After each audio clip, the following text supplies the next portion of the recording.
Private photo, रात्रीचे message आणि बाबाला लागणारी सर्व्हिस. दिल्लीचा बाबा नागडा झालाय. 17 मुलींचे जबाब आणि LOC जारी. 2009 आणि 2016 ला छेडछाडीचे गुन्हे नोंद होतात. ज्याच्या विरोधात हे गुन्हे नोंद होतात तोच पुढे जाऊन महाराज बनतो.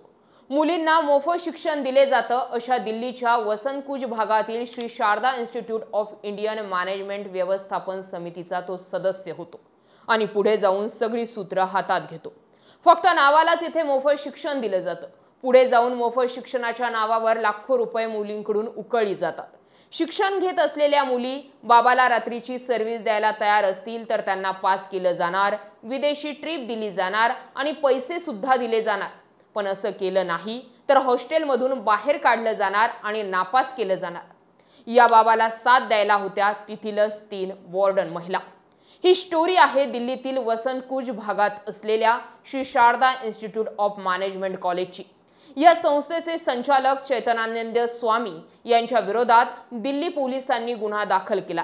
या भोंदू स्वामीचे ओरिजिनल नाव आहे पार्थ सारथी. मूळचा ओडिशातील, पण आपले बस्तान दिल्लीत बसवलं.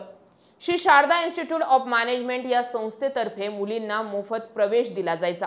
मात्र मोफत प्रवेश दिला जात असला तरी नंतर मात्र विद्यार्थिनींकडून पैसे वसूल केले जायचे. पुढे ट्रिपच्या नावाखाली स्वामीजी मुलीचे शोषण करायचा.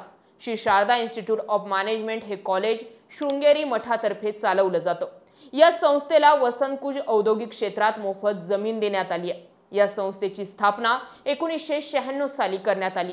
या संस्थेअंतर्गत देशात इतरही भागात महाविद्यालये चालवली जातात. मिळालेल्या माहितीनुसार दिल्लीच्या Shri Sharada institute of management मध्ये बिझनेस स्टडीज मध्ये फक्त पदव्युत्तर पदविकेचे शिक्षण दिले जाते. AICTE ने याला मान्यता दिलेली आहे. या अभ्यासक्रमासाठी 2023 साली Shri Sharada institute of management मध्ये एकूण 17 मुली आणि 2 मुलांनी प्रवेश घेतला होता. 2024 साली 20 मुलींनी प्रवेश घेतला. या कॉलेजमध्ये प्रवेश घेणाऱ्या विद्यार्थिनींनी वसतिगृहाची त्यांना सुविधा मोफत उपलब्ध करून दिली जाते. या कॉलेजचे संचालक संस्थेने ऑगस्ट महिन्यातच स्वामीजीला पदावरून हटवलं होतं. विद्यार्थ्यांनी Shri Sharada institute of management मध्ये प्रवेश घ्यावा यासाठी वेगवेगळी प्रलोभनं दिली जातात. अगोदर देशपातळीवर एक शिष्यवृत्ती परीक्षा घेतली जायची. ही परीक्षा ऑनलाईन व्हायची. मुलाखतही ऑनलाईन व्हायची. त्यानंतर आर्थिक मागास असलेल्या विद्यार्थिनींना कॉलेजमध्ये मोफत प्रवेश दिला जायचा. विद्यार्थ्यांनी प्रवेशाची औपचारिकता पूर्ण केल्यानंतर मात्र वेगवेगळ्या माध्यमातून फी वसूल केली जायची. हे कॉलेज देणग्यांवरती चालतं असं सांगत विद्यार्थिनींच्या पालकांकडून 60,000 ते 1 लाख रुपये वसूल केले जायचे. Shri Sharada institute of management कॉलेजच्या संचालकपदी असताना हे स्वामीजी विद्यार्थिनींना वेगवेगळ्या पद्धतीने जाळ्यात अडकवायचे. हे स्वामीजी अनेक विद्यार्थिनींना अश्लील मेसेजेस पाठवायचे. तसेच काही मुलींना स्वामीजींकडून काही भेटवस्तूही दिल्या जायच्या. एकदा मनात बसलेल्या विद्यार्थिनीला ते कोणतेही कारण नसताना बाहेर फिरायला घेऊन जायचे. आवडलेल्या मुलीला फिरायला घेऊन जाण्यासाठी ते कॉलेजची सहल काढायचे. या सहलीमध्ये नावाला म्हणून अन्य विद्यार्थिनींचाही समावेश केला जायचा. शिक्षकांकडे याबाबत तक्रार करताच स्वामीजींचा आदेश आहे असं सांगून शिक्षक विद्यार्थिनींनाच शांत राहण्यासाठी सांगायचे. हे सगळं घडलं ते काही शिक्षकांच्या संगनमतांनी.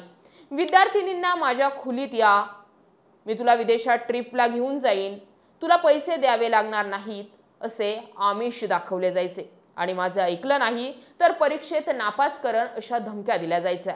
व्हॉट्सॲपवरती अश्लील मेसेज, रात्रीचे उशिरा बोलावणे, नापास करण्याची धमकी. दिल्लीतील या इन्स्टिट्यूटमध्ये बरंच काय ते धक्कादायक सुरू होतं. असे काही मेसेज हा बाबा पाठवायचा की विद्यार्थिनी त्या वाचूही शकत नसायच्या. दरम्यान विद्यार्थिनींशी गैरवर्तणूक करणारा हा कथित संत स्वामी चैतन्यानंद सरस्वती उर्फ पार्थ सारथी बाबा पोलिसांपासून वाचण्यासाठी आता प्रयत्न करत आहे. तो फरार झालाय. त्याच्या विरोधात LOC लुकआउट नोटीस जारी करण्यात आली. परदेशात नेण्यापासून म्हणजे परदेशात जाण्याचं जे आहे त्याला लालच दाखवण्यापासून ते परीक्षेत मार्क कापण्यापर्यंतचा बाबाचा हा खेळ पीडित मुलींच्या चॅट्स आणि जबानीतून उघड झाला. 2 विद्यार्थिनींचा जबाब नोंदवला गेलाय. त्यातील 17 जणींनी अश्लील संदेश आणि छळांचे आरोप केलेत. 50हून अधिक विद्यार्थ्यांच्या फोनची तपासणी सुद्धा झाली आहे, ज्यात अनेकांनी चॅट्स डिलीट केलेल्या होत्या. संस्थेतील 3 महिला वॉर्डन आणि प्रशासकांनी पीडितांवरती दबाव टाकून चॅट्स डिलीट करण्यास सांगितले आणि स्वामीच्या मागण्या मान्य करण्यास भाग पाडले। त्यामुळे त्यांच्यावरतीही गुन्हा नोंदवला। दरम्यान दिल्ली पोलिसांनी स्वामी विरुद्ध लुकआउट सर्क्युलर जारी केलेला आहे, जेणेकरून ते देश सोडून पळू नये। त्याची वॉल्वो कार जप्त केलेली आहे, ज्यात बनावट राजनैतिक नंबर प्लेट असणारी नंबर प्लेट होती। त्यात दुसरा गुन्हा सुद्धा दाखल झालेला आहे। हा गुन्हा जो आहे तो 4 ऑगस्टला दाखल झालाय। तो 4 ऑगस्ट पासून फरार आहे आणि शेवटचं लोकेशन त्याचा आग्रा या ठिकाणी ट्रेस झालंय। दिल्ली आणि शेजारील राज्यात छापे टाकले जात आहेत। सीसीटीव्ही फुटेज, डिजिटल पुरावा आणि हार्ड डिस्क फॉरेन्सिक तपासणीसाठी जप्त केल्यात। हा भोंदू बाबा पूर्वी श्री श्री जगद्गुरु शंकराचार्य महासंस्थान, दक्षिणामय श्री शारदापीठ, श्रृंगेरीशी संबंधित होता, पण त्या संस्थेने त्यांच्यापासून अंतर राखले आणि त्याच्या विरोधात बेकायदेशीर कृत्यांविरुद्ध देखील तक्रारी नोंदवल्या होत्या। हे सगळं घडलंय ते म्हणजे दिल्लीतील एका नामांकित कॉलेजमध्ये। आता या सगळ्या घडामोडींमध्ये आणखी या बाबाचे कुठकुठले खुलासे समोर येतात हे पाहण्यासारखं असणार आहे। मात्र एकंदरीतच जर आपण इतिहासात डोकावून बघितलं तर आसाराम बाबापासून तर आतापर्यंत अनेक लोक, अनेक भोंदू बाबा, स्वयंघोषित भोंदू बाबा, महाराज लोक जे आहेत त्या लैंगिक छळाच्या आरोपाखाली समोर आलेले आहेत। त्यामुळे कोणत्या बाबावर किती विश्वास ठेवायचा यावरती सुद्धा आता लोकांनी विचार केलाच पाहिजे। तुम्ही या सगळ्या गोष्टींकडे कसं पाहता कमेंट सेक्शन मध्ये जरूर व्यक्त व्हा। अशाच माहितीपूर्ण व्हिडिओसाठी आपलं चॅनल आवर्जून सबस्क्राइब करा। जय महाराष्ट्र।